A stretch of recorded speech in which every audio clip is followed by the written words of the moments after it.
Well, good morning. We're going to continue our series where we talk about wrestling.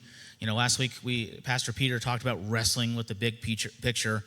And this week we're going to talk about wrestling with our burdens.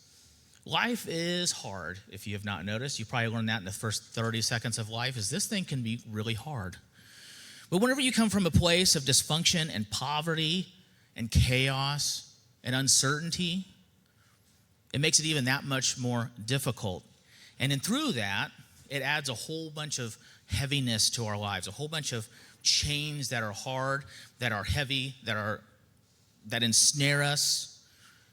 So we're going to talk about that today. Is if your life feels like that, or if I describe a life and that's like, man, that's me, this message is for you. So about 10 years ago, I got tagged in this post on Facebook where the city of Sullivan was tearing down eyesores in our community, which is great. We got a grant to do that. We could tear those eyesores down and people can build new homes on it. And, that's great. But the eyesore that you're looking at is what I called my childhood home here in Sullivan. I lived in one of those eyesores. So being tagged in that on Facebook brought back a whole bunch of things for me. Before we continue, before we go on with the sermon, I want to take a minute and set some rules of what we're not trying to do today, okay? First thing is, I'm not trying to set up a sob story for me. I do not want you to feel pity for me or feel sorry for me. That is the complete opposite of what I want. And if you've known me for 30 seconds, that is not me, okay? So I don't want you walking away like, oh man, poor Dave, that's sad. He's sad, because that is not the case. Okay, second thing is, I do not want you to walk away feeling like I'm dumping on my family, okay? Frankly speaking, my stepdad filled a role that he did not have to do, but he did it anyway, and I'm eternally grateful for that. And the place we live, this eyesore in Sullivan, was actually a step up from where we did live. And the third thing is, I don't want you walking away thinking, wow, what a great story. I don't want you to miss Jesus in the story. Jesus is completely infused in everything that we're talking about today. The decisions I made throughout my life, yes, they did help improve my socioeconomic status, but they did not heal my soul. And healing my soul is worth way more than the stuff that I acquired on the way. The things that I acquired on the way didn't make me a better husband or a better father or a better follower of Jesus or being more compassionate. It just gave me more stuff. Jesus did that stuff.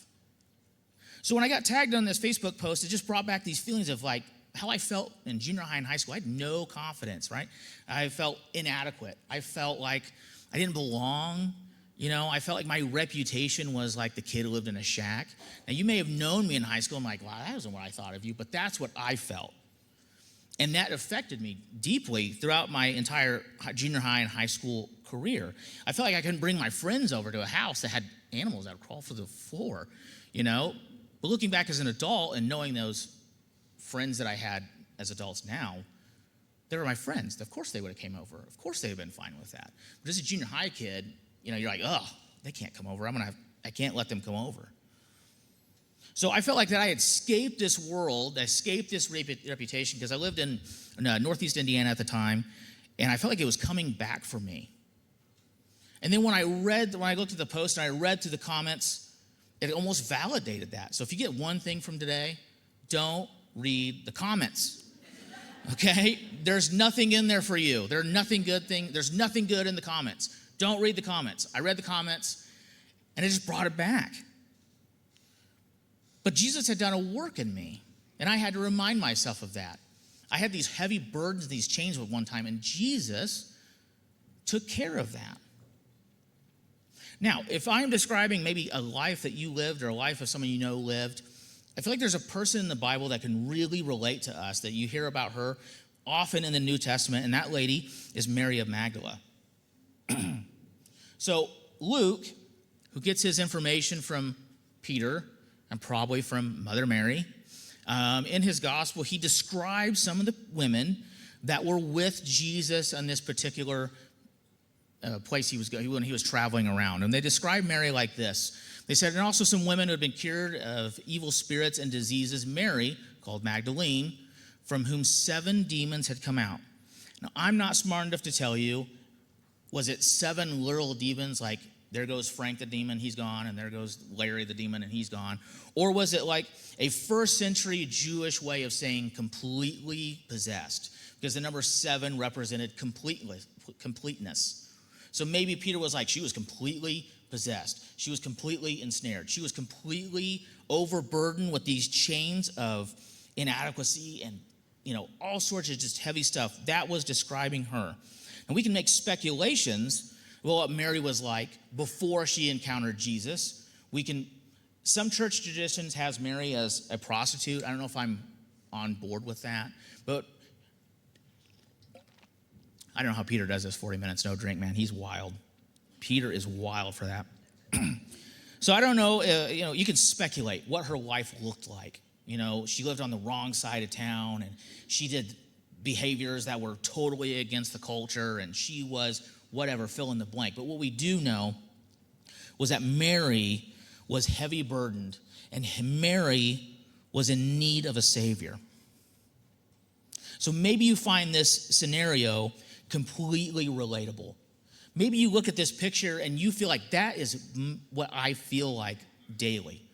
This is what my childhood brought me was maybe you feel like I am heavy laden and I have these chains of poverty, this chains of despair, this chains of abuse, this chains of neglect, and I don't know what to do with it.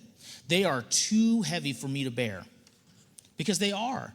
Maybe you lived in a scenario where mom was absent, she never showed up, she was gone, and then she would show up every once in a while and she'd create chaos in your life, but you wanted your mom there because she's your mom, but then she leaves and it's not quite as chaotic, and then dad's never been in the picture, and then you live in a house, and maybe you don't feel like you belong in that house, and you bounce around.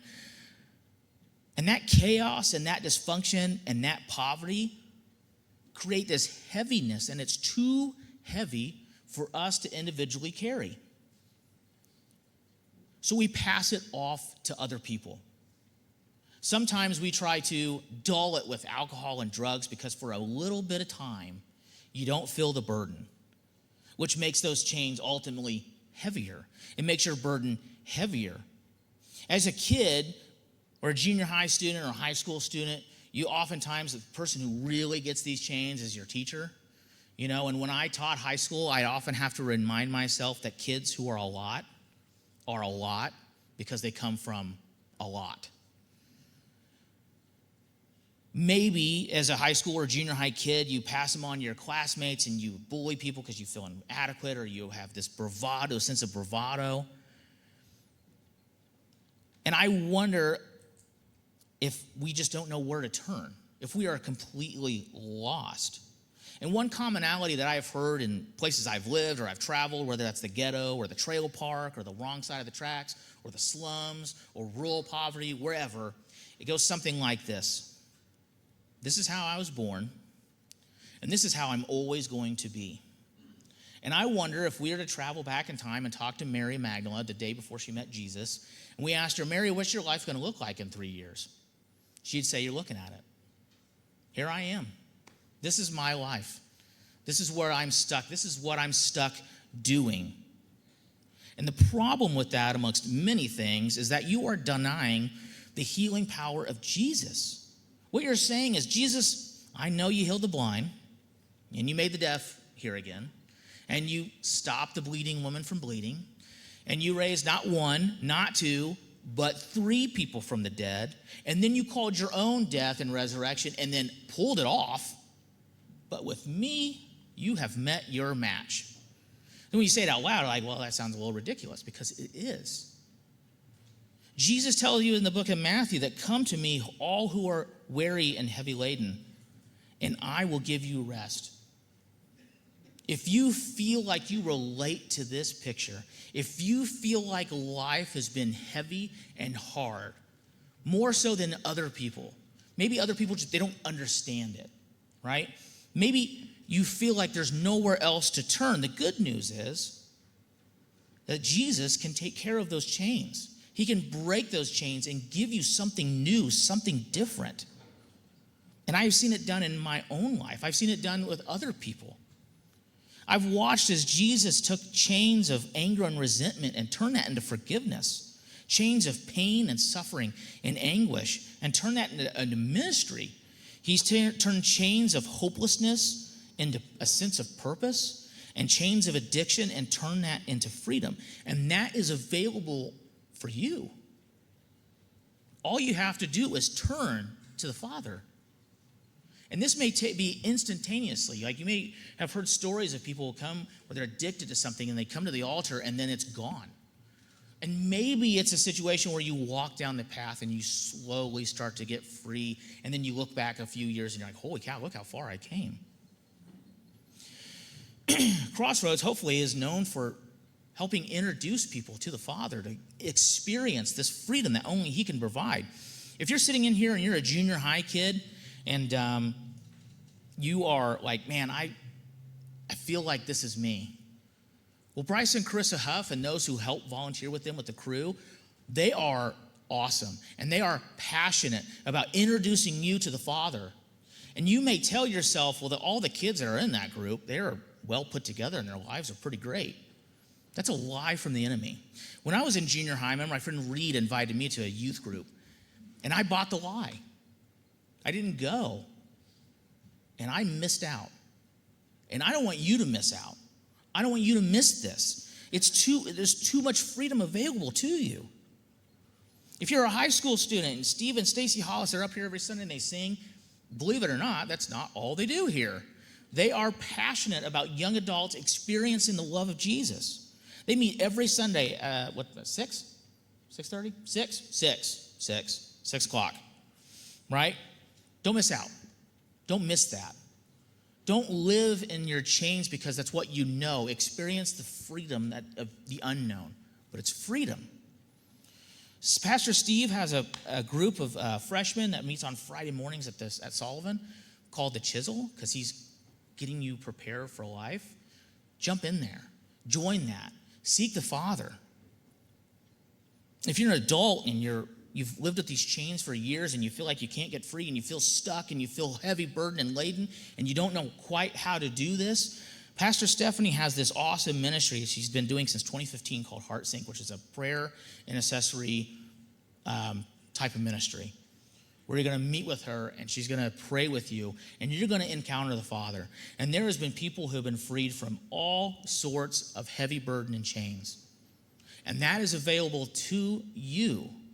And I hope you take advantage of it. I hope you go to these places and you meet the Father and you experience freedom that only He can give you. I also want you to understand what I'm not telling you today. You may experience Jesus.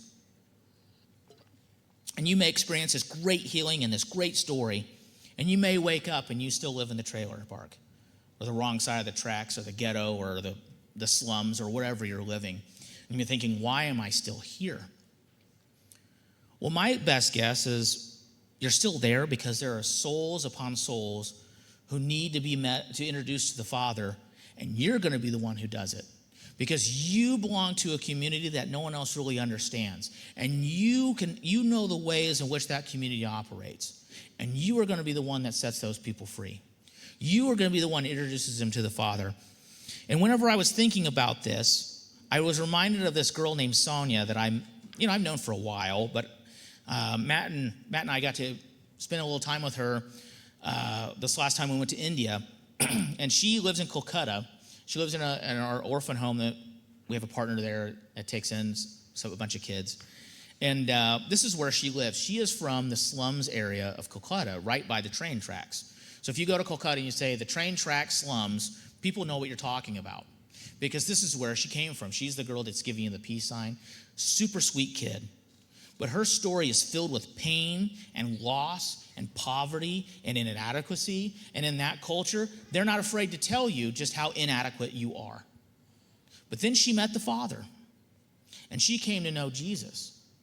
And as I was walking through this slums area, I had many thoughts, right? But one of them was this: if any of these people turn to Jesus, it's not because of me. I don't speak the language. I don't know the unwritten rules of the community. I can't even find my way around. She had to show us everywhere. I easily get lost in this place. I don't know when the trains come by because that train track still has active trains that come by every day, and they live feet within the train track. But those people need Jesus. Those people need to have their burdens broken, their chains lifted from them. And I am confident that Sonia is going to be one of the people who do it because that's where she came from. She knows the people. She knows the rules. She knows how to reach these people in a way that I never will.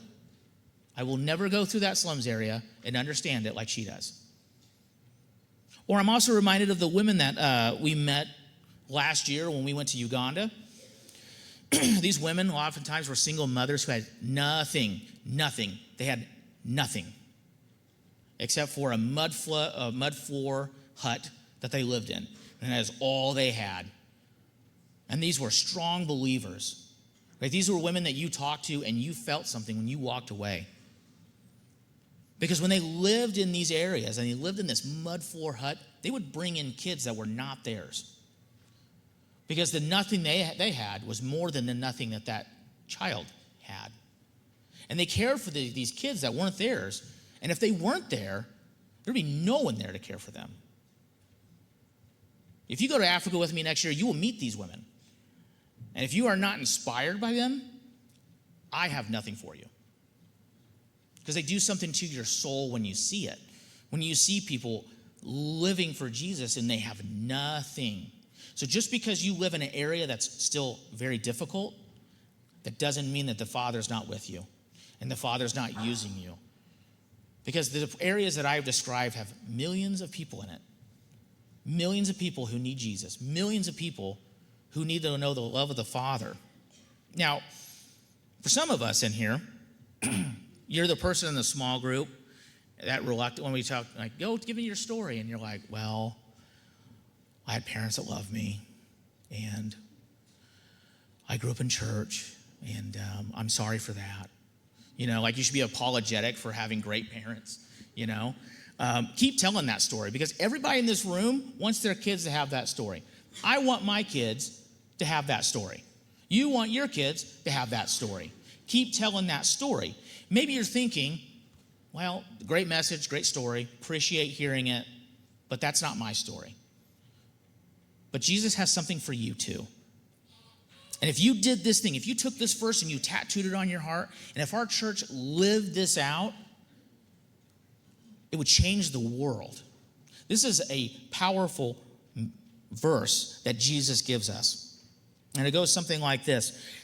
Whatever you did for the least of these, my brothers and sisters, you did for me. This is a powerful verse, man. If we did this, wow, it would change everything. If this is what the church was known for, there would be no stopping it at all. And if we don't do this, we just get together on Sunday and then we go out and we do our own thing, the world would say, you guys are nothing more than great music and a motivational speaker. And Jesus would call us goats. And I'm telling you, goats are the worst of the farm animals. And if you want a dissertation for that, I'm more than happy to give it to you after the sermon, man. Goats are the worst. And Jesus, you keep reading, agrees with me. You don't want to be a goat. Don't be a goat. Another thing you want to be pulled in, don't read the comments, don't be a goat. Okay, so when Jesus asked us, Crossroads Community Church, whatever you did for the least of these, you did for me. What did you do for me? We're going to say, Jesus, we prayed for you. Now, you may think, of course he's going to mention prayer because that's what you have to do in a sermon. If that's what you're thinking, you are drastically underestimating the power of prayer. Prayer heals people. Prayer frees people from addiction. Prayer begins the foundation of ministries. Prayer guides our lives. It tells us, it connects us to the Father.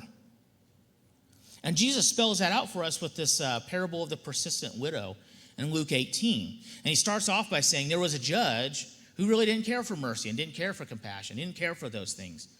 And this widow was needing justice.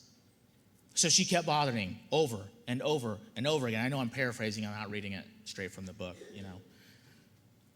And finally, the judge says, fine, geez, I'll give you justice. Geez, lady.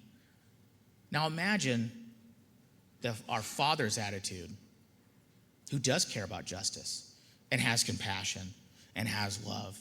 When you go to him in prayer again and again and again, especially when you're praying for the needs of someone else, like my grandmother used to do for me. My grandmother prayed for me every day, and that's not an exaggeration, every single day. And it took me 20-some years to really experience the freedom that I'm talking about today, to really experience what it was like to be unburdened by these heavy chains of poverty and despair and lack of confidence. She prayed for that, and it happened. It took 20-some years. And when my grandmother had the stroke that would ultimately take her life, she had the stroke while she was praying for me and my cousin who had COVID, because that's what she was. She was a prayer warrior. And I also think about my wife, Ashley, who does look meek and mild and sweet, but so you got to watch out. When I got home from Afghanistan, I was a little bitter. I was very calloused. I was uncaring. Wasn't very compassionate.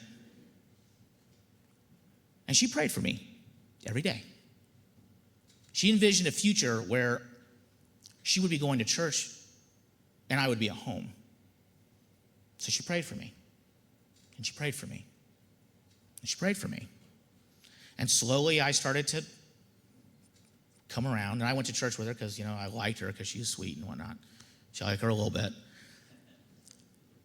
And as I continued to go, I continued to meet the Father, and then finally, on a mission trip, that's when I had that experience that replaced everything, that freed me from everything and changed the trajectory of not only my life, but my kids' life. And that is available for you. So when Jesus asked Crossroads Community Church, what you did for the least of these, you did for me. What did you do for me? We're going to say, Jesus, we encouraged you. Now, before I moved to Sullivan, I used to live in the projects in Terre Haute down by Margaret Avenue. And in the 90s, that place was rough. That was rough living. They were violent. We got in fights every day. It was a hard place to live. It was like a prison yard with kids in it, right? I remember one time there was a brawl outside, and they held down a kid and they ran him over with their bicycles because they didn't like him for whatever reason. It was a tough place. This tough place was hard to live in. And one time we had this picnic table behind our unit, and somebody stole it. But when they stole it, they just moved it like 2 units down or whatever. Like it was like right there, you could totally see it. And we went out the back door to use it, and they were smoking crack on the picnic table that we had. So there's an unwritten rule in that place. Like you can fight the people who took your picnic table. You can take the picnic table back. You can, do whatever. But the thing you're not allowed to do is you're not allowed to call the police. My mother called the police. And then we became the sons of a narc. And a life that was filled with violence became a whole lot more violent. Then fortunately, my mother met my stepdad, and we moved here to Sullivan. And my older brother ran into a guy who used to live in a unit adjacent to us somewhere. I don't remember exactly where he's at. And he asked him, what happened to somebody? What happened to Laverne? Well, yeah, Laverne, he was killed in a drive-by. This is part of a gang. Oh. What happened to Raymond? Raymond. What I remember as a kindergartner about Raymond was that Raymond used to break into people's units and steal their food. He didn't steal anything else. He just raided their fridge. I was like, get a load of this guy stealing food when you got everything else. But then as an adult, I thought, oh, he was stealing food. And Raymond was killed in a drive-by as well. What happened to Michael? He's a friend of mine. He went to prison for drugs. He wasn't sure about Anthony as a kid that I fought like every day. But as I thought about this, and I started, remembering what life was like there, I found myself praying for Anthony because I don't know what happened to him. And I hope that he has found the peace that I found. But but I don't know. And if you could say a prayer for Anthony, man, that'd be awesome. And all that to say, when I came to first grade, I was fortunate enough to be placed in, I call it Mrs. Boone's class. You can call her Annette or Saint Boone. It's all the same, okay? Because Mrs. Boone might be the greatest saint in the history of the world, right? She was a wonderful teacher, and I don't know if she got my file and was like, holy cow, look where this kid came from. Or if she just read the words of Paul in 1 Thessalonians that said, therefore encourage one another and build each other up. Use your words to build up others. Use your words to encourage each other. The Passion Translation says it like this, to encourage each other's hearts. She told me, you are good enough to make it. You're smart enough to go to college. You are good enough. And I remember thinking, I am? Me? Really? Oh, yeah. Yeah, you are. I expect it. That's my expectation for you. I was in first grade in 1993, and I still remember it. So don't underestimate the power of your words that build up people who are ensnared in heavy, burdensome chains. They can be the catalyst that brings them to the Father and brings them to freedom. Whether that kid's a kid that's a pain in your neck in your school, or in the back of your cop car, or laying in your hospital bed after overdosing, your words matter to them. Your words can build them up. Your words can heal their heart. And the third thing we're going to tell Jesus when he says, whatever you did for the least of these, you did for me. What did you do for me? We're going to say, Jesus, we served and set an example. And one of the best examples I found of this is found in John 13. This is a powerful passage. And I hope I do it justice in just demonstrating how powerful this was. Jesus is like hours away from being arrested in the Garden of Gethsemane. And he gets a realization, as John tells us, that he knew the Father had put all things under his power, and he had come from God and was returning from God, and he immediately got up. He took off his rabbinic robe, he wrapped a towel around his waist, and he washed the disciples' feet. We look at that and like, oh, feet, gross. I don't want to do that because I hate feet. They're disgusting. In first century Israel, that was the job of a slave. Jesus, God in a body, the Son of the Lord, the Father, washed their feet. Took on the role of a slave. The chasm between Jesus and the apostles couldn't be any wider.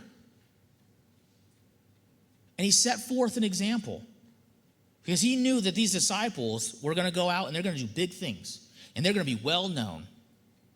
And he was telling them, and you think you're big and you think you're awesome and you think you're the best, remember this, that the Son of Man washed your feet.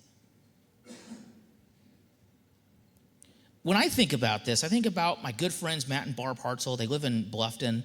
Not too many of you have met them, but man, they're just salt of the earth, light on a hill kind of people. And I remember watching Barb. She worked in a job where she advocated for birth mothers in the adoption process. And these birth moms had nobody who have ever advocated for them. Nobody who had ever took care of them. Nobody who was willing to listen to their story with compassion. And she did it as their friend. Not a project, but legitimately their friend. I watched Matt care for people who were unlovable through their culture. We took that tuk-tuk truck a few years ago, and I rode 1,600 miles in the back of a tuk-tuk with that guy. You get to know a person. You know them. They can't fake it. You can fake it for a day or two. You can't fake it for 17. And I watched how he treated the driver and the people we interacted with. Those days were busy. We had to get going, and I watched him still carve out time in the morning to be with Jesus. I watched him love people who were deemed unlovable. And if that's what we were doing, there is no stopping us. There is nothing stopping us. There is nothing keeping us from breaking chains that ensnare people right here on our own community. So whatever happened to Mary? Mary of Magdala, the woman who was completely possessed, the woman who had 7 demons in her, the woman whose life was completely upside down and totally disrupted and completely out of control. Well, this is where her story intersects with the Lord. And her chains were broken, and she is set free, and she traveled with Jesus and saw everything. She witnessed the miracles. She was brought in and felt like she belonged and she was loved. And I know this is conjecture, but I feel like this feels right. That she met women in these different places that Jesus would go that felt like, I can't approach Jesus. My story's too rough. I've done too much. I'm disgusting. I've been cast away. And because she experienced her own story, that allowed her to allow these women to be introduced to Jesus and be set free themselves. John later tells us that she was the first to see the resurrected Jesus. And also because she handed her burdens to the one who could actually free her. And if I have described your life, if I've painted a scenario that you can relate to, I invite you to come to the altar and start that road of freedom, because it's worth it. And if you're scared, if you're nervous about coming down here because, there's a stage and I get it, look around you. Look to your left and your right. Somebody around you will come with you. Somebody will pray with you. Find me, find anybody, and we will begin this process where you can experience the freedom that is available to you. Heavenly Father, I thank you so much for the love and the compassion and the freedom that you gave Mary of Magdala. And I thank you that that freedom is available to us today. I thank you so much that you are willing to meet us where we're at and to break these chains of poverty and unloving and all the just junk that we accumulate in our days. Lord, I ask that, I know that there's somebody here that's just feeling that tug, and I pray that you would get them over that hurdle and they would come down here and really begin to experience you. We ask all of these things in your Son's name, Jesus Christ. Amen.